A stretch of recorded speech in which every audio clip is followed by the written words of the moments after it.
Well, well, well. You want to talk about James Charles and his new show? You've come to the right place. I don't normally do videos like this, but I thought it would be fun to sit down and play with some makeup stuff while we talk about instant influencer James's new show. It's a makeup show. Obviously, that's why I'm playing with makeup. Let's get into it. I've got my cereal. So, when I found out that James Charles was making a, what's it now, YouTube original? Didn't they used to have YouTube Red? But was no one paying for it, and they had to figure something else out. We knew that it was going to be dramatic. We knew that it was going to be kind of like America's Next Top Model, RuPaul's Drag Race. We knew it was going to give us those kind of vibes. So I knew it was going to be dramatic. I'm not the biggest James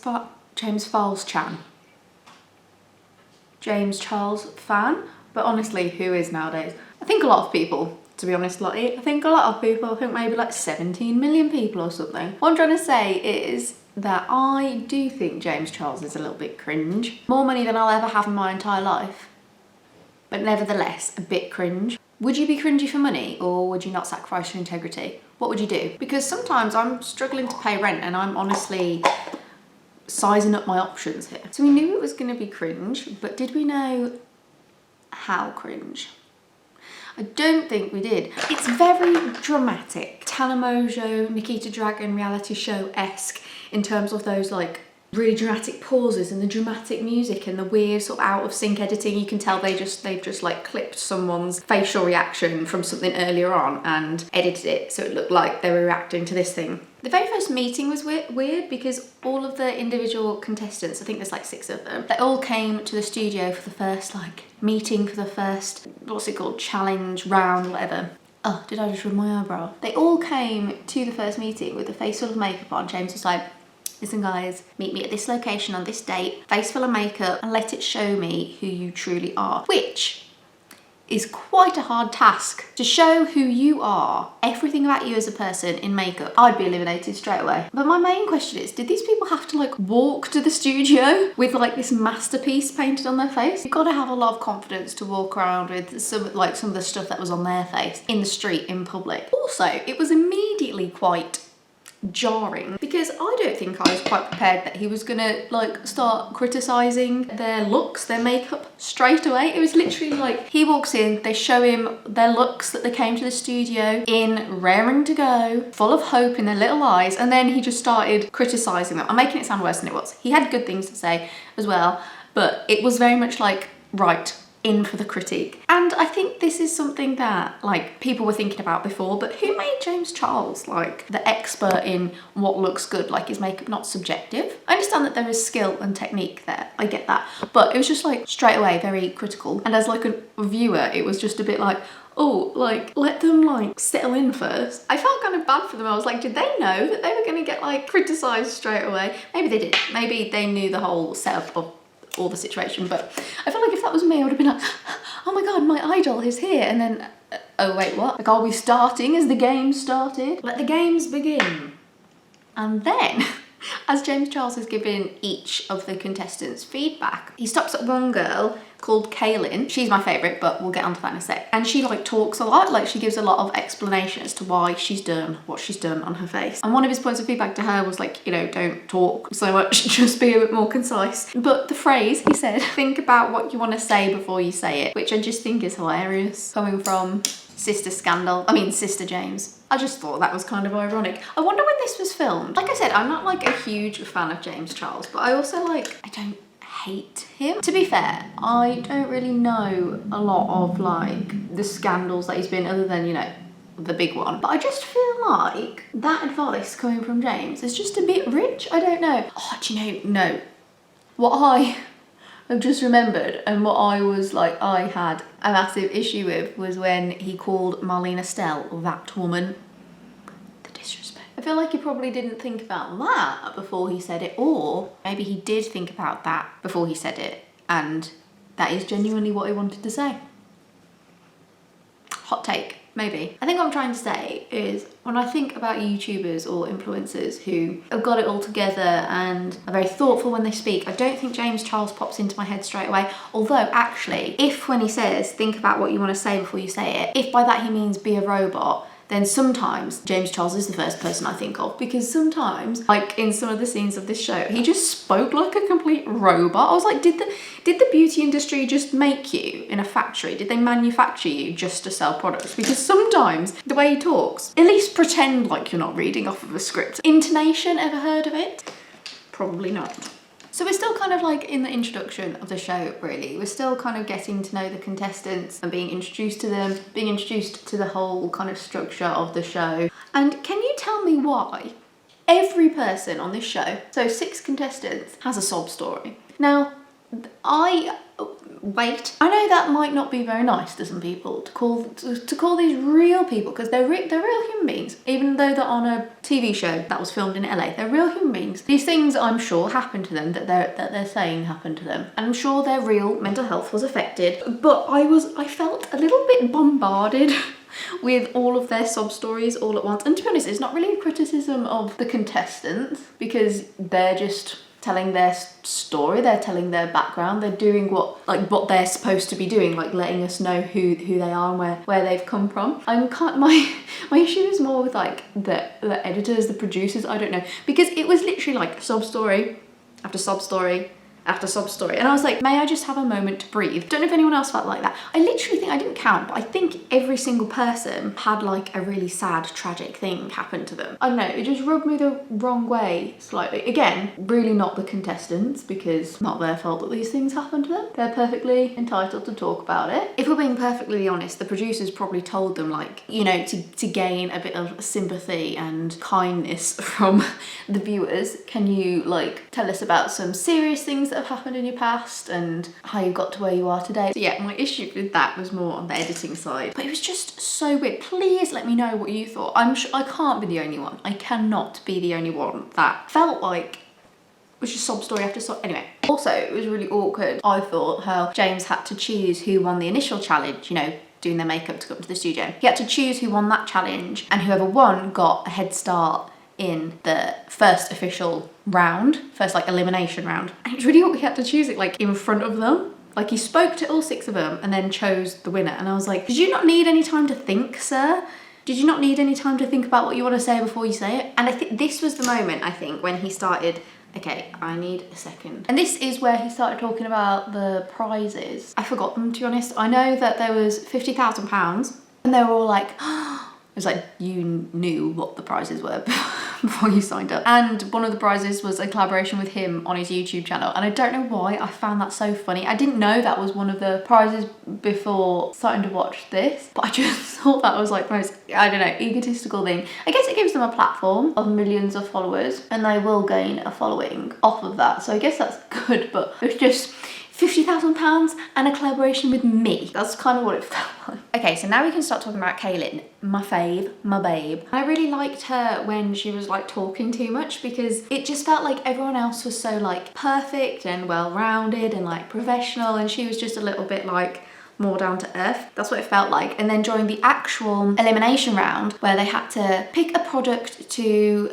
pretend to sell, film a YouTube video, and then edit it all in 3 hours, Kailin really struggled with the challenge, but that just made me love her more. And that's why I wanted to make sure I say in this video that my money is on, I'm not betting on anyone. I do think that Kailin will be the most successful from the show. That might not mean she wins, because I can kind of see an outcome where she's not the winner, which I'll talk about in a sec, but I definitely think she's going to be the most successful, because I think in the beauty industry, like in terms of YouTube, there are obviously people like James Charles who are hugely successful and a bit robotic. There's also people like Kathleen Lights who are hugely successful. And I think Kailin like is a bit more like a Kathleen Lights type of YouTuber rather than like a James Charles type of YouTuber. She just seems more like down to earth and not so polished. I suppose the kids nowadays will call that relatable, but she is, and she made me like her. She made me like her through her being a bit silly and a bit like daft, and maybe not quite as like together as the other contestants, but that's what I liked about her. And I think that a lot of people will think the same. I think that a lot of other people will like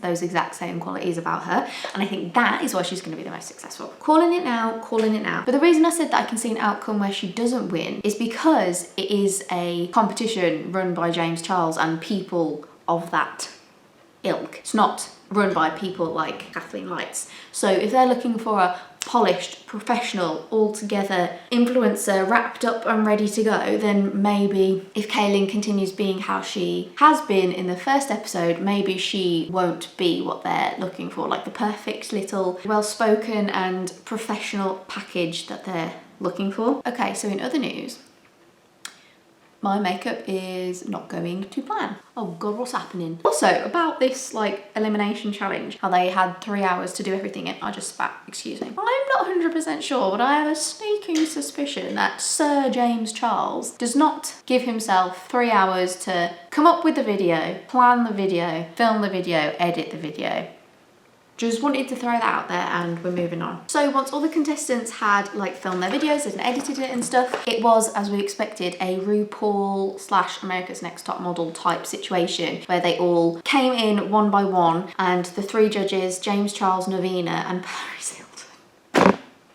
Paris Hilton. The 3 judges sat and like reviewed the video that the contestant came up with, and the video was played on the screen next to them, and the contestant just had to stand there on the catwalk like on their own with their video just like playing next to them. Could you imagine how awkward it would be? I would hate that, like thinking about the videos that I've made.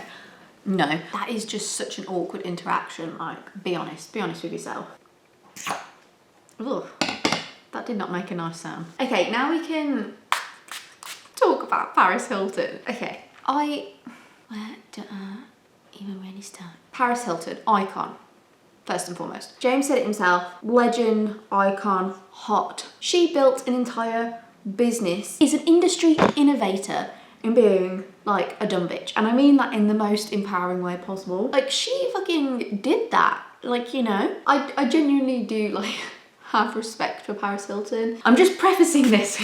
I respect Paris Hilton. But this woman knows nothing about makeup. And I don't know a lot, and that's coming from me. She knows nothing. Why was she there? It's honestly like funny.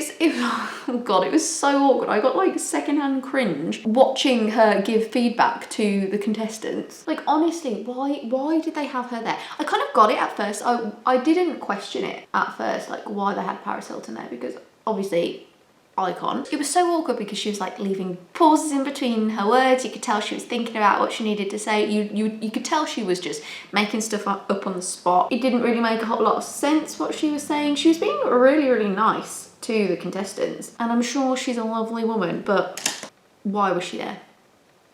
I know, because this is obviously an American show, and Americans, I think, have a higher tolerance to cringe. I don't know. It's subjective. Cringe culture is dead. I know. Just the whole feedback thing in general was just kind of awkward to watch. Do you think historians will look back at this time, look back at this show and be like, wow, the primitive peoples were so interesting. How did their minds work? Also, this makeup is bad, but whatever. Wow, okay, maybe not whatever. I want to fix that because that looks ugly. So going back to our fave, Kailin, when it was her turn to get like reviewed by the judges, it was really weird and dramatic, obviously, with the dun dun, like tense music. But yeah, it was just really weird because James called her like not confident, because I think Kailin was like surprised that the judges liked her video or whatever. And he sort of called her out in a way for not being very confident. And I just thought it was weird because he said that it was a common theme. And I was like, James, this is the first round. That's not fair to say like a common theme. And it did kind of remind me a little bit of, you know, America's Next Top Model, where if you, oh my God, if you ever watched that, then you know. Probably one of the most toxic shows you could have watched growing up as a young girl. But they would like be so harsh on the models and just say really weird things to them like that, like, you look like you're not very confident, when the girl is just standing there and not done anything. It wasn't really so much the confident comment, to be honest. It was more the fact that he said it was a common theme. I was like, is it though? So listen, I don't know who Norvina is.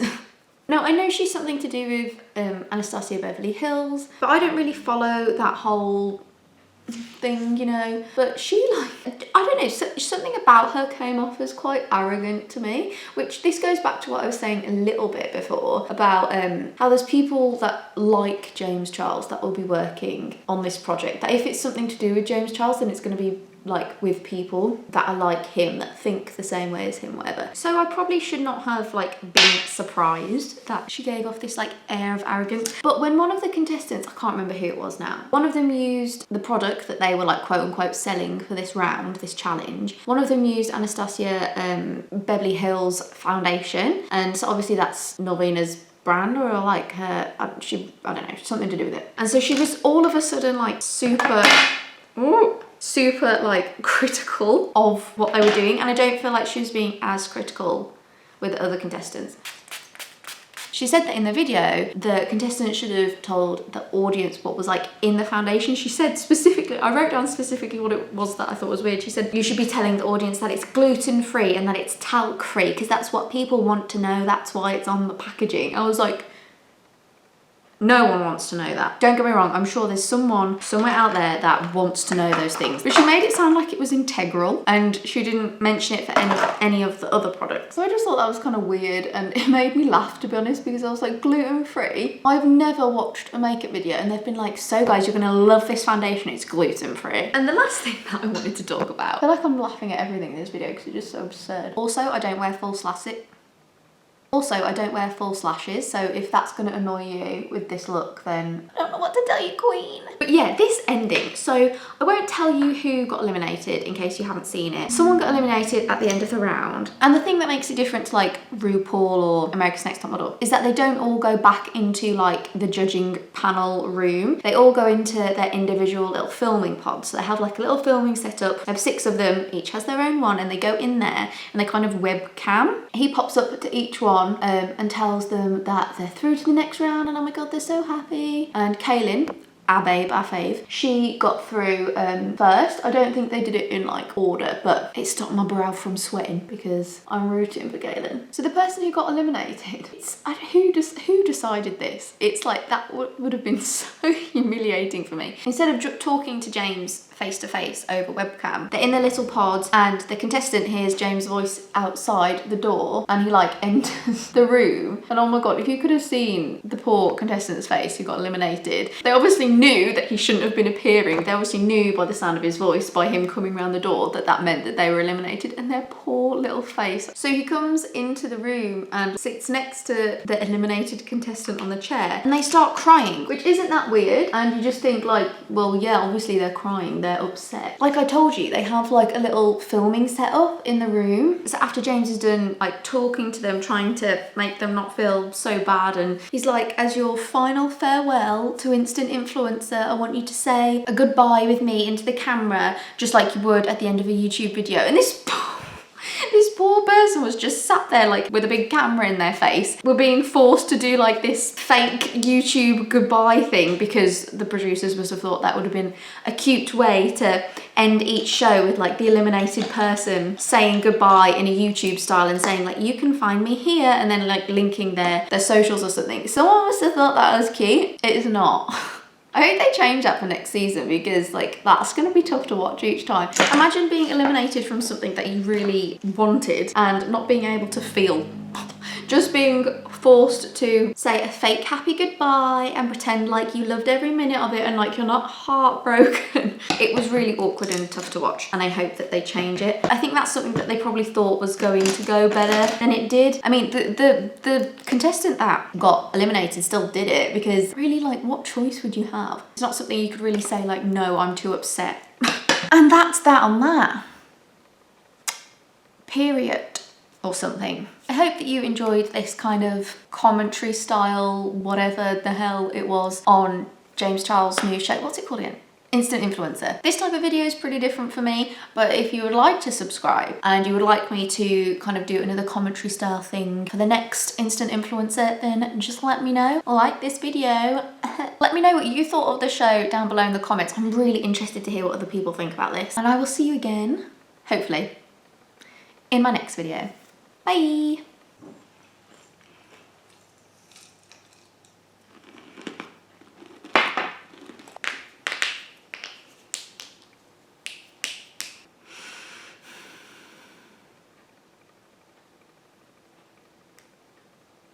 Okay, well, I can't fix it, so I give up.